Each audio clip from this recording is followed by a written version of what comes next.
What's happening? Happy Friday to all of you. The best day of the week. Appreciate you stopping by as always. Don't forget to like, comment, subscribe, rate, and review. You throw those thumbs up on YouTube. You throw your comments in. That helps us beat that algorithm. So like, comment, subscribe, rate, and review. I also want to remind you that the podcast moves to 3 p.m. Eastern time for the football season starting on Monday. So this coming Monday, we move to 3 p.m. Eastern time, Monday, Wednesday, Friday, live every single one of those days, every single week of the football season. Of course, we'll take some time for the holidays, but Monday, Wednesday, Friday, 3 p.m. Eastern, starting on Monday. Today's practice, pretty much a walkthrough. There's one thing to take away from the practice, which we'll get to a little bit later, and that's the offensive line. But I want to start with the quarterback position. And I want to talk about this idea that there was a quarterback competition at Patriots camp. Now, early on, there was the splitting of the reps, and you figured Drake Maye was going to work with the twos and the threes because it was his first NFL camp, made a lot of sense. But from that point moving forward, this really has not been a quarterback competition. When you look at the details, when you look at how practices were held, and how they were run and who Drake was out there with and who Jacoby was out there with, we found out Mayo told everybody today that Maye-Brissett is going to start on Sunday night. So he is starting the final preseason game. We know that most starters are going to play in that game on Sunday night, unless you have some injury issues. Some more established guys might not play, Gerard said, which leads me to believe that David Andrews, for example, will not be out there on Sunday night because you know who Andrews is. He's vitally important to this offensive operation. You're not going to gain a whole hell of a lot playing him on Sunday night, right? So Brissett is going to start against Washington. And for the record, I want to make this clear before we move forward. I'm not freaking out.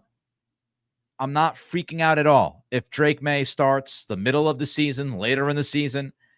I have absolutely 100% stayed consistent with this from the very beginning, from when they drafted Drake to right now, August 23rd, 2024. You play Drake Maye when he is ready and when you can trust that offensive line. So I'm not freaking out, not losing my mind, but I want to look at the idea of the quarterback competition and talk about how the staff really handled this. I'm not looking at this. When I look back at this camp season, when I look at the preseason games, I'm not looking at this as a quarterback competition. The staff never handled this as a true legitimate quarterback competition. A true legitimate quarterback competition is you're going mano a mano. You're splitting reps with the ones, right?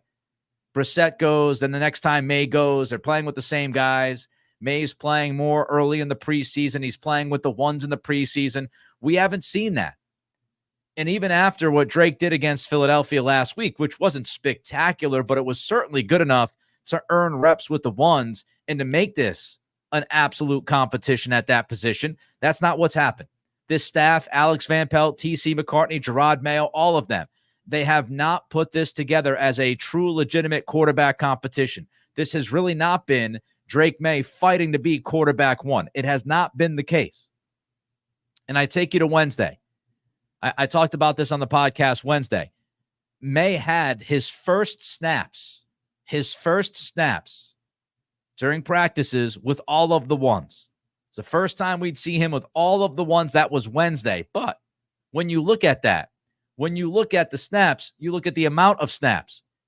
Maye had like 3 or 4 snaps on Wednesday with all the ones. Brissett had 18. What's that tell you? That tells you that not only was Brissett QB1 on Wednesday, he was QB1 by a significant amount. He was getting more than 4 times the snaps with the ones than Maye was getting. So Brissett on Wednesday, he was quarterback one, even though he was terrible against Philly, even though leading into that practice, he had not been good for the most part. The last 2 weeks, he hasn't been very good. He still had a firm grasp on that number one job. And the coaching staff told us that on Wednesday with the way they handled the snaps. They also told us that because Brissett was working off the cards, which means when you're getting ready, you're preparing for that weekend's opponent, right? You go off of cards. What they do, what you want to do, and it's to prepare for that team coming up. And so the guys that are going off the cards are the guys that are going to start. They're seen as the number one team. And Brissett was working off the cards in preparation for Washington, and May wasn't working off the cards. So again, it was another example as to Brissett is the clear QB1. The clear QB1. And I think we can go back to the Carolina preseason game and the fact that May got, one series and then he was quickly out. He wasn't really given the opportunity against the Panthers to prove his worth, to then go into Philadelphia with a little bit more momentum, to go into Philadelphia's joint practice and get the run with the ones. He didn't get the run with the ones in the joint practice. Another example as to this really wasn't a quarterback competition. I'm not telling you that the Patriots did this wrong. I'm not telling you it wasn't the right thing to kind of slow roll Drake May. I'm only telling you the idea that this was a legitimate quarterback competition, it's just not true. It's just not true. It's not what happened. It's not what we've seen. May getting handled the way he got handled against Carolina and then not getting any snaps with the ones against Philly in the joint practice, it told us going into that Philadelphia preseason game that no doubt, Brissett was the number one guy. And if you thought that something was going to change, or you hoped that something would change, and I hoped that it would be handled as a legitimate competition following that Eagles game, if you hoped that, like I hoped that, thought that it should be the case, that didn't matter. The coaching staff coming out of that Eagles preseason game did not handle things this week as if May was mano a mano, rep for rep against Jacoby Brissett. And therefore, starting May on Sunday night really would not make any sense, correct? If Brissett's the starting quarterback, which clearly he is right now, if Brissett's the guy, then you're going to start Brissett against Washington if you're starting your first unit.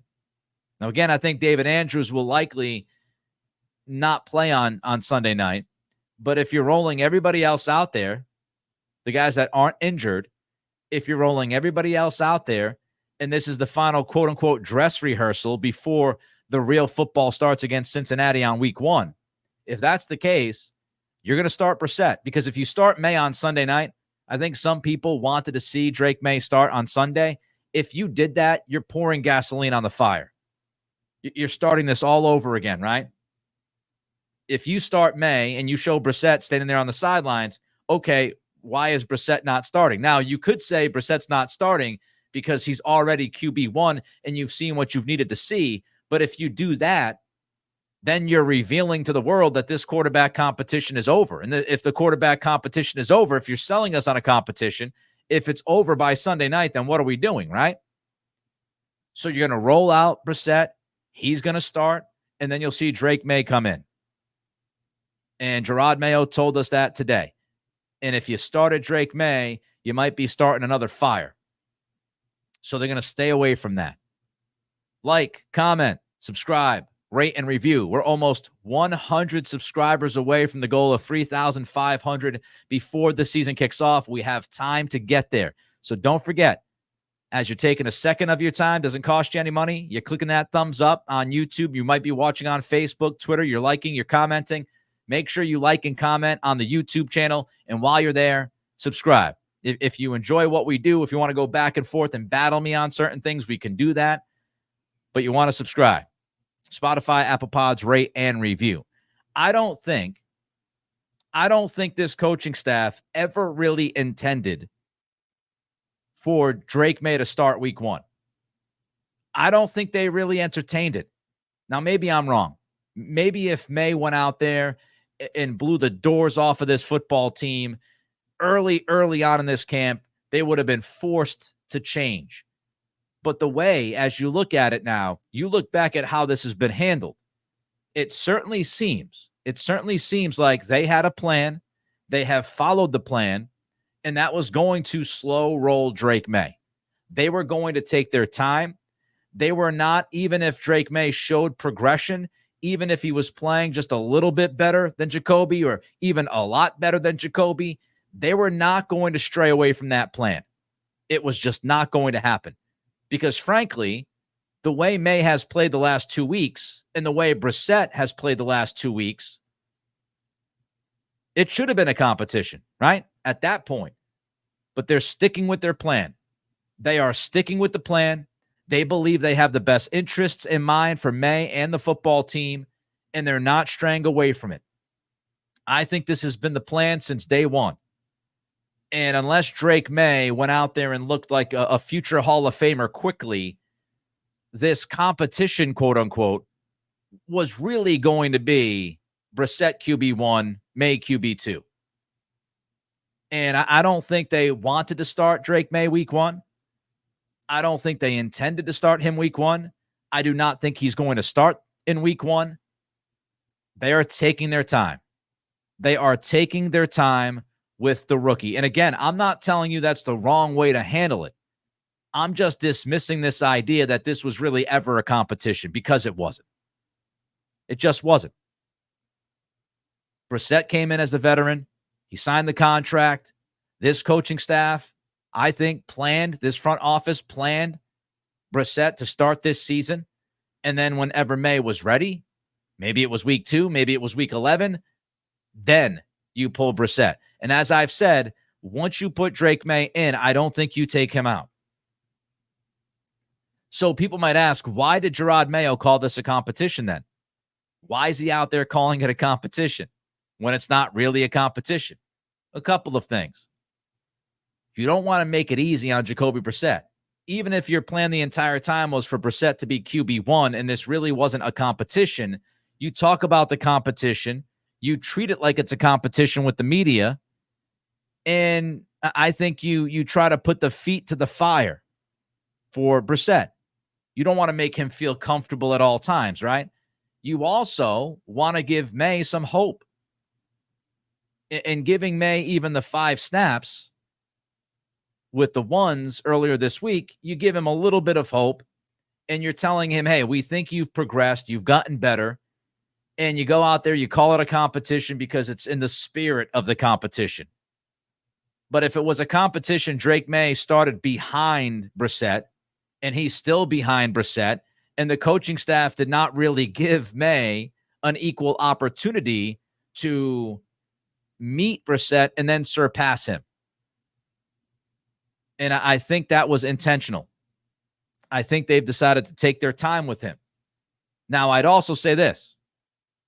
The fact that May did get some snaps with the first team this week, even if it was well behind the number of snaps by Brissett, I think that tells us that May has made progress and that this coaching staff believes he has made progress. And I also believe that it is much more likely, I'm not guaranteeing it, but it is much more likely that Drake May will start a football game for this team before Halloween than it was a month ago. I would now not be surprised. If you asked me this 3 weeks ago, a month ago, I would have been surprised. I would have said, I just don't see May making a start before Halloween, unless there's some kind of injury. That's always the caveat. But now, what's happened over the past couple of weeks and the fact that he has played better and you've seen that improvement, and Brissett has taken a step back and they are closer now than they've ever been. And the fact that the coaching staff did give May some snaps this week, I now believe he will get a start. He will be the quarterback of this team sooner rather than later. And I would not be surprised if that happens before Halloween. I would not be surprised if May is the starting quarterback of this team by week 5, week 6, and he's the guy the rest of the way. And again, 3 weeks ago, I would have been surprised if you told me, oh, he'll start week 4, he'll start week 5, he'll start week 6. I don't think it'll be 4 because it's at San Francisco. But I would have been surprised if you told me that. Not anymore. Not anymore. So was it a competition in the essence of what truly a competition is? No, it wasn't. Has May made progress? Is it much more likely now that he starts before Halloween now than it was 3 weeks ago, a month? Yes, abso-freaking-lutely. Super chat. Kyle Kirk jumps in with a $20 super chat. Thank you, Kyle. It's only a matter of time before Mayo starts to become Belichick with the media. I understand Bill earned that persona, but Mayo, without coaching a game that matters, has been picked apart by every statement he's made. Smack my head. I do think there's a balance here. You don't have to tell the media everything. You don't have to be Belichick. And it might take Mayo some time to find that balance. I do think, Kyle, and look, the media, it depends on who you're talking about. There are some in the media that are going to pick apart every single word and pick apart everything that Gerard Mayo says because that's what they do.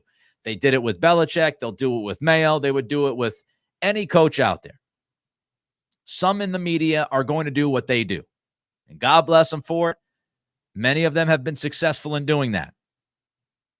So I would anticipate some in the media doing what they do and continuing to pick apart the sentences and the words. And it is what it is to a certain point, right?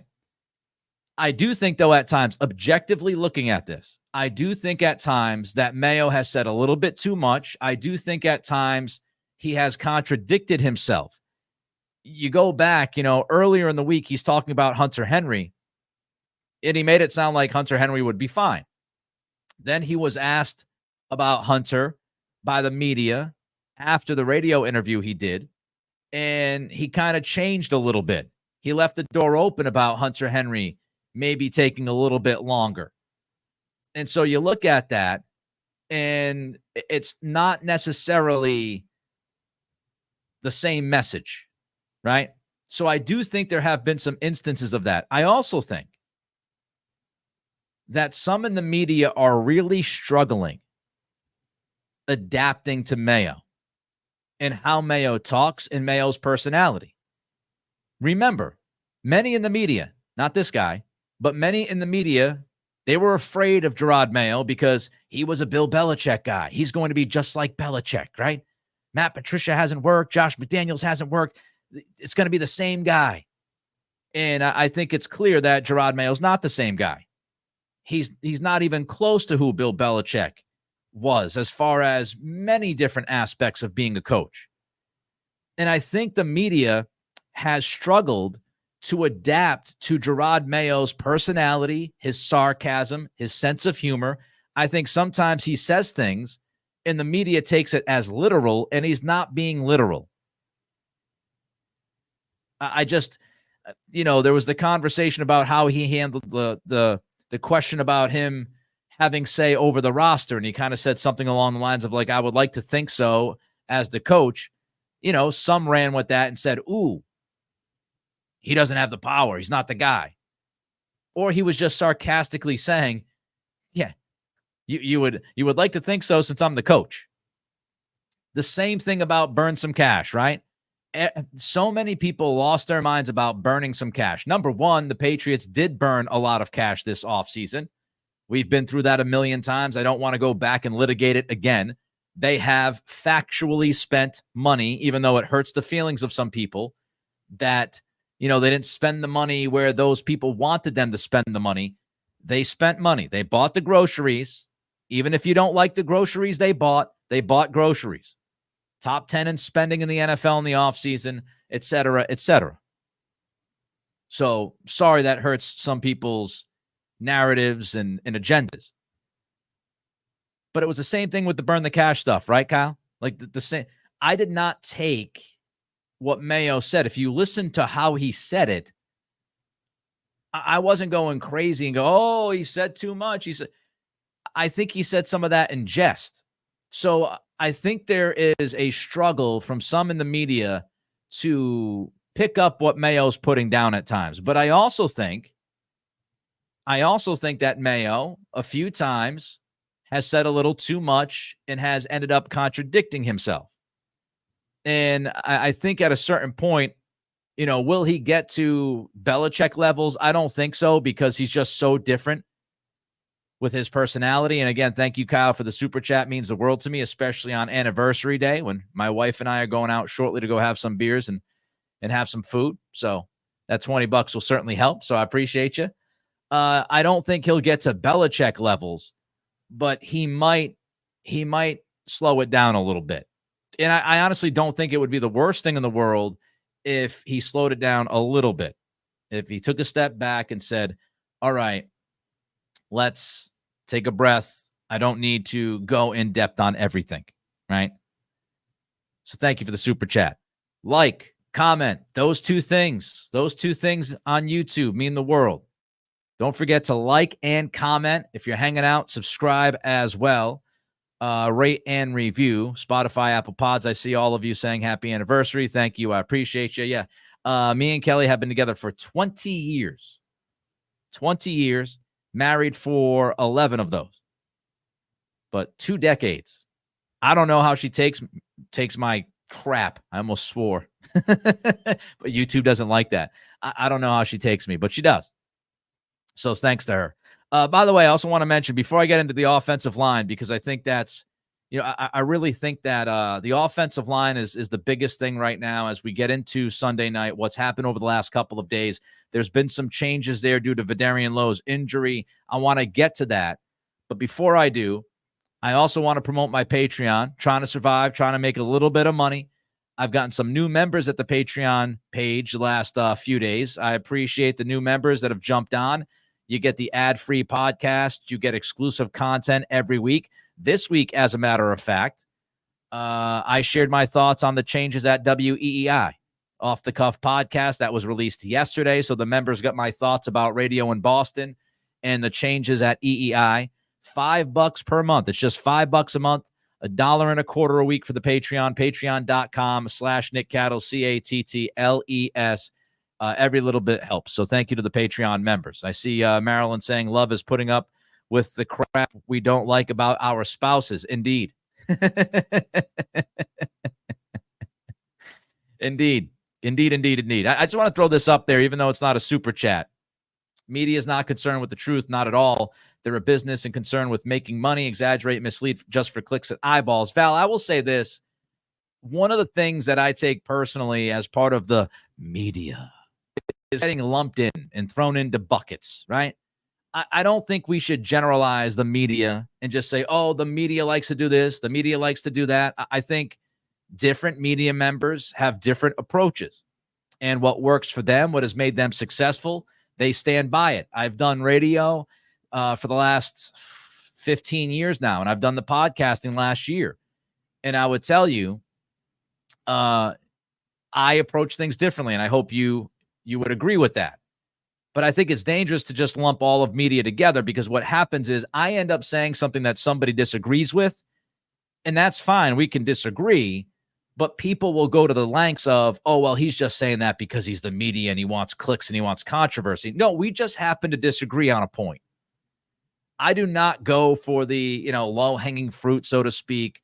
I do not try to get the clicks if anybody needs the clicks, it's me. That engagement helps, right? The likes and the comments and the subscriptions helps.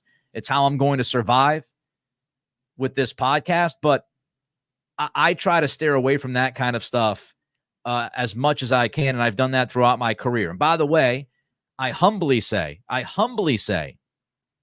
that I've done pretty well for where I've gone. Men lie, women lie, numbers don't. Pretty happy with what I've accomplished in the radio world, but I try not to do that stuff. All right, let's get to the offensive line. Enough of that. Number one, I'm not banking on the waiver wire. Now, I know there's a name that came out just today, the Cincinnati Bengals. They ended up cutting a young offensive tackle that they drafted just a couple of years ago in Jackson Carman. He was a second-round guy. He played left tackle in college. He has played left tackle in the NFL. He did not have a good preseason. When you look at Cincinnati's line, they have some depth there. So Jackson Carman's a guy that the Patriots might be interested in scooping up, right? I mean, he was drafted in the top half of the second round just a few years ago. He's played some left tackle. He has some potential. So maybe they bring somebody in like that. But I would not anticipate, at least off the waiver wire, I would not anticipate somebody that they pluck from the waiver wire and they play him right away. I don't think there's going to be a plug-and-play guy, so to speak, on that waiver wire. So I'm not banking on the waiver wire. Charles Leno, DJ Humphries, some of the veteran offensive linemen that we've talked about, they are still unsigned. I think there's a reason for that, health and other reasons. So, when you look at the unsigned guys, I don't think at this point, it's late August, even if you signed one of those dudes, I don't think you're going to plug and play them. And the waiver wire, it's unlikely to me that you plug and play anybody from there. So what you have right now is what you're depending on. And here's a simple way to look at it. Some might disagree. That's cool. But here's how I look at it. You've got like 7 offensive linemen that you're looking at as possible starting offensive linemen, right? Guys that are in the mix. You've got Vidarian Lowe. You've got Caden Wallace. You've got Chuks Okorafor. You've got Owenu. You've got Andrews. You've got you've got Robinson, right? I might have missed one, but let's say you have 7 guys. You just need 4. You need 4 of those 7 to work. And I understand, Nick, there's 5 offensive linemen. I get it. But we've been saying this from day one. You can survive. You can survive one of your 5 offensive linemen not being very good. And many teams in the NFL do that. NFL offensive line play is not very good across the league. It just hasn't been very good. So you need the simple way that I'm looking at this is you need 4 of your offensive linemen, 4 of those 7 names I just gave you. You need 4 of them to work out. 4 of those guys need to be at least okay. They need to be at least average. And that's why I have not quit on this offensive line yet, because I think the Patriots could get there. And I think they might be getting closer to getting there. Now, enough of the shuffling. I don't want this shuffling to continue. I think you're at the point now as you get ready for the final preseason game on Sunday night against Washington. You're at a point now where pick your best 5. And Gerard Mayo did say to the media that he believes they're getting closer to a starting offensive line. Pick 5. Pick 5. Pick 5 guys and roll with them. The 5 guys that you're going to have, start those dudes and keep them there, right? For the next couple weeks as you enter into week 1. Keep the same 5 guys up front and continue to practice with them. Now, they've done a lot of that before the Vidarian Lowe injury, but now Vidarian Lowe's out. He's got a bit of a torso issue. According to reports, it's not major. It's not a major thing. But here's what I want to see. And really, since Lowe left practice, yeah, they've thrown Caden Wallace out there a little bit. But the last couple of practices, this has been the starting offensive line. Chuks, Andrews, Robinson, and Owenu at right tackle. That's what I want. That's my 5 right now. Chuks hasn't been playing left tackle because, Greg Bedard kind of mentioned this. I don't know if Chuks is in love with the idea of playing left tackle. I don't know if he wants to play left tackle, but you got to do what you got to do to help the football team. So right now, this is where I'm starting. I'm starting with Chuks on the left side, left tackle, Sidy Sow, left guard, David Andrews, center, Layden Robinson, right guard, Owenu, right tackle. I'll tell you why. I have reasons. The number one reason is 100%, with 100% certainty from what I have seen, if you have those 5 guys up front, you have 4 of the best 5 offensive linemen you've had through this camp. Sidy Sow has been one of your best offensive linemen this camp. Whether he's been the second best, third best, he's been one of your best offensive linemen. Mike Owenu, on balance, has been one of your best offensive linemen. He has the pedigree. And even at tackle, Owenu is good. David Andrews, solid, no question. Layden Robinson has been one of your best offensive linemen this camp. I know he's a rookie, but he's been one of your best all camp long. So what I'm looking at here is I want to start this season with 4 guys, at least 4 guys that have played the best football on the offensive line through this camp. That is Sow, it's Owenu, it's Andrews, it's Robinson. Those 4 guys have been consistently pretty damn good. Yes, they've had some slippage every once in a while, but in totality, those 4 guys have played well, and Layden Robinson has been really coming on the last couple of weeks. That leaves you with Chuks Okorafor, which I'll get to in a minute. If you're worried about Mike Owenu playing right tackle, I'm not worried about Mike Owenu playing right tackle. I wonder if he's the best fit for Alex Van Pelt's offensive scheme at right tackle. But you can adapt. You can adapt, and you cannot lean on as much on wide zone runs. If you have Onwenu at right tackle, you can adapt the offensive run game. You can figure out how to best utilize it. And you say to yourself, look, we're putting Onwenu at right tackle because he's been one of our best offensive linemen. We have some depth at guard because you've got you've got Robinson. Nick Leverett has been good. I know some people are freaked out about Leverett because of the snapping situation. He has not been terrible snapping the football. He's had a couple that haven't been great, but he hasn't been terrible. Antonio Mafi was the guy that couldn't snap the ball. Leverett's actually had a pretty good camp. So you've got Leverett as your interior offensive lineman, and you've got So on the left side, and you've got Robinson on the right side. Onwenu is pretty much a known commodity at tackle. We know that Onwenu will not be awful, right? He won't be a disaster at right tackle. He has the ability to be a very good to great guard, but when he's played at the NFL level at tackle, he's been at least a good tackle. So at worst, he will be able to give you good tackle play on the right side.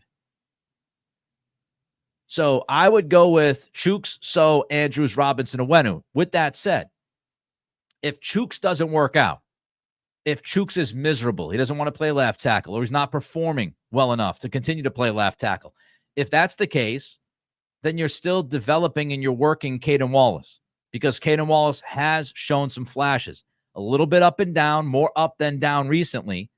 Wallace is starting to figure some things out. So you start Chuks, and you say to yourself, if Chuks struggles, then we can go to Wallace, and we'll try Wallace at left tackle. Or you can go to Vidarian Lowe, who I know, look, I was guilty of dumping on Vidarian Lowe, but guys that I trust that break down offensive line play, Evan Lazar, Taylor Kyles, Greg Bedard, all three of those guys have said Vidarian Lowe has actually gotten better. He's gotten better. He has improved throughout the preseason. So maybe they're figuring things out with Lowe, this coaching staff, this O-line staff of Scott Peters and Kugler. Maybe they figured some things out with Lowe, and it seems like he's picking up some of the coaching, and he's been getting better. So you start with Chuks at left tackle, but you also know if Chuks fails, you have Lowe or Wallace that you can go to. And if the rest of your offensive line, if So and Andrews and Robinson and Onwenu, if those four guys can hold their ass on the offensive line, if those four guys can do it, then again, you can survive left tackle with a rotation until you settle on somebody, and you can help that left tackle out. You can help that left tackle out with running backs chipping, with tight ends chipping, obviously bootleg action away from the left side of the offensive line, running the football away from the left side of the offensive line if you're really concerned. So there are certain things that you can do. And I think we can't forget the one thing Bill Belichick, one of the things that I think he was right about, and we see this with the NFL now, is that now more than ever, the first month of the season is really figuring it out. I don't think you take anything in the first month of this season and you say, all right, write it down. That's going to be the case, right? That's a guarantee. So the offensive line, the first month, you might see a couple of moves. You might see a couple of rotations, right? You might see Chuk start week 1. If he struggles, then somebody else starts left tackle week 2. You might see that. Because the first month, and we go back to the quarterback competition idea, and we think of like, hey, what's going on? I think they want to know. The Patriots want to know. Van Pelt wants to know who they are before they go to Drake May, before they make any, grand conclusions about what this season is going to be and what they do best, what they do worst. I think the first month is going to be a lot of, we got to figure out who we are. What is our identity? Who can actually perform on the offensive line, the wide receiver position, who is stepping up, who is not stepping up. Kendrick Bourne eventually comes back. You got to fit him into the mix. And I think a lot of the NFL, pretty much all of the NFL, unless you're the Kansas City Chiefs and you know what you got, I think a lot of the league now looks at the first 3 weeks to month of the season, of the regular season, as we got to figure out who we are. We got to figure out what we're doing here. And you only have 3 preseason games instead of 4 now. The camp rules, right? The CBA changing the camp rules. You don't have as much contact. So I think the first month is, hey, we got to figure out who we are, what we do best. And so there might be some shuffling of a spot or two at the offensive line. But me, what I want to see week 1, put me down for Chooks, So, Andrews, Robinson, Owenu. My goodness, I got to get sound effects. I got to get sound effects for big-time super chats like Terry. A $100 super chat. Happy anniversary. Enjoy a toast on me. Terry, thank you so much for that super chat. People that spend $1 on a super chat, people that spend $5 a month on the Patreon page. Terry, you have been a consistent supporter of this show. You have sent super chats throughout the last month or 2 months. And I can't possibly do it justice how grateful I am. How grateful I am and of your generosity, as Jay and AVL just said, really generous. Your generosity, I am grateful for that. I'm grateful for everybody who watches this show and spends their time and invests their time in this show, and anybody who invests any kind of finances into this show mean the world to me. But a $100 super chat is just unbelievable. And I can't say enough thank yous for that. And I will certainly enjoy a toast. I will certainly enjoy a toast, the wife and I. But thank you so much for the anniversary wishes and that super chat. Just unbelievable. Knock me over. I think that's the best way to kind of end this, right?